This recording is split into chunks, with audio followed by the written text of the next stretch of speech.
So have you ever stopped to think about how a computer can actually understand what a word means? I mean, it doesn't have memories or feelings, right? Yet it can process language. Well, today we're going to dive into a really clever algorithm that cracked this problem by turning a simple, old idea about language into some pretty powerful math. And this quote from way back in 1957 is pretty much the whole philosophy behind it.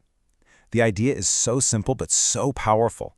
A word's meaning isn't just some lonely definition in a dictionary. Nope, it's all about the company it keeps. You know, the words that always seem to show up next to it. Think about it.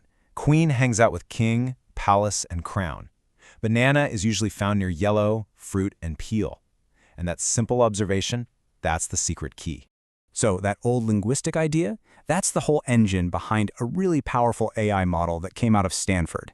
It's called GloVe, which stands for Global Vectors. And what it does is take that whole company it keeps philosophy and turn it into a step-by-step mathematical process. Okay, so to make this whole thing work, we have to get our heads around one core concept. It's called co-occurrence. It sounds kind of technical, but really it's just a fancy way of asking how often are these two words neighbors? That's it. We're just going to scan massive, and I mean massive amounts of text. We're talking billions of words, and just count. How many times does word A show up next to word B? All right, so to actually put this into practice, the very first step is turning all that language, all that text, into cold, hard numbers. The algorithm's first job is basically just to be a relentless counter. It goes through a huge library of text and counts every single word pair that shows up close to each other. But here's a key question, right? What does close even mean? Well, the algorithm uses something called a context window. You can just think of it as a little bubble of a specific number of words to the left and right of our target word. So in this example, if our window is, let's say, 3 words wide, then model definitely co-occurs with word. But representation? See how it's just a little too far away? It's outside the window, so it doesn't get counted as a neighbor. So after the algorithm chews through a massive amount of text, I'm talking something like the entirety of Wikipedia, what we end up with is this just gigantic table, a matrix if you want to be technical. And this matrix holds the co-occurrence count for every single possible word pair. It knows exactly how many times king showed up next to queen, but it also knows how many times king showed up next to, I don't know, cabbage. It does this for the entire vocabulary. Okay, but this is where GloVe gets really clever, because it turns out that just counting neighbors, well, it's not quite enough to capture all the subtle, tricky meanings in language. The real genius, the secret sauce, is in what the algorithm does with these numbers next. I mean, just think about it for a second. Is that simple raw count truly the secret to something as complex as meaning? The folks who created GloVe realized the answer was no.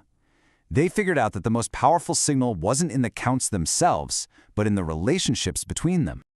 Okay, let's break down this table because this is really the aha moment for the whole thing. So we've got 2 words, ice and steam. Now look at how often they appear near water. The probability is pretty similar, right? They're both related to water. But now look at solid. The probability for ice is way, way higher, and for gas, it's the complete opposite. The real magic is in that last column, the ratio. For solid, that ratio is huge. For gas, it's tiny. Boom! That right there, that's where the deeper meaning is hiding. And that right there, that just perfectly illustrates the core idea of GloVe. The model learns that these ratios are the absolute key to telling words apart. Sure, ice and steam are both related to water, but it's their completely different relationship with words like solid and gas that truly defines what they are. Those ratios encode that super specific meaning. Okay, so the model now has its mission, its goal. Figure out a way to represent words with numbers that perfectly capture these powerful ratios. And this leads us to the final output of the algorithm, which is, honestly, maybe the most fascinating part. The solution is to create these things called word vectors. The easiest way to think about a word vector is like a set of coordinates, like a specific location on a map. But instead of a map of the world, this is a map of meaning, a meaning space. And on this map, words that have similar meanings are given coordinates that place them really close together. So the GloVe algorithm's entire job then is to learn the absolute perfect set of coordinates, the perfect vector for every single word in its vocabulary. It nudges and adjusts these coordinates over and over and over again until the mathematical relationship between any 2 vectors perfectly mirrors those co-occurrence ratios we just looked at. It is literally creating a map of the statistical fabric of language itself. Now, GloVe was a huge step forward.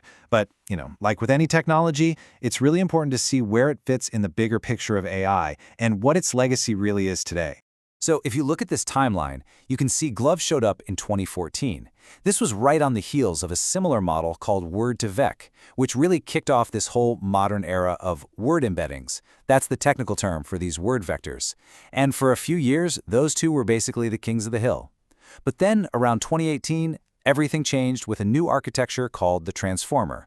And that's what powers the models you hear about all the time now, like BERT and GPT. So the bottom line is, while GloVe was absolutely revolutionary for its time, today it's largely been surpassed.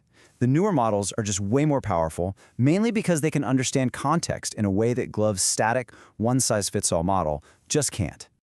But that doesn't mean GloVe is useless, not at all. It's still really good for certain things, like finding synonyms or spotting analogies, like the relationship between a company and its products. It's even been used in some really interesting systems for detecting psychological distress from text. But its biggest weakness, its Achilles heel, is that it assigns only one vector to each word. That means it has no idea how to tell the difference between a riverbank and a financial bank.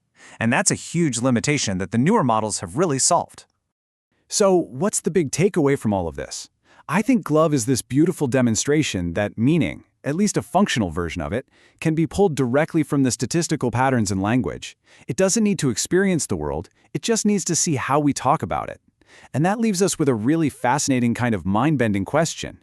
If a machine can learn to map meaning just by looking at relationships between words, what does that tell us about how our own brains learn to navigate this incredible, complicated web we call language?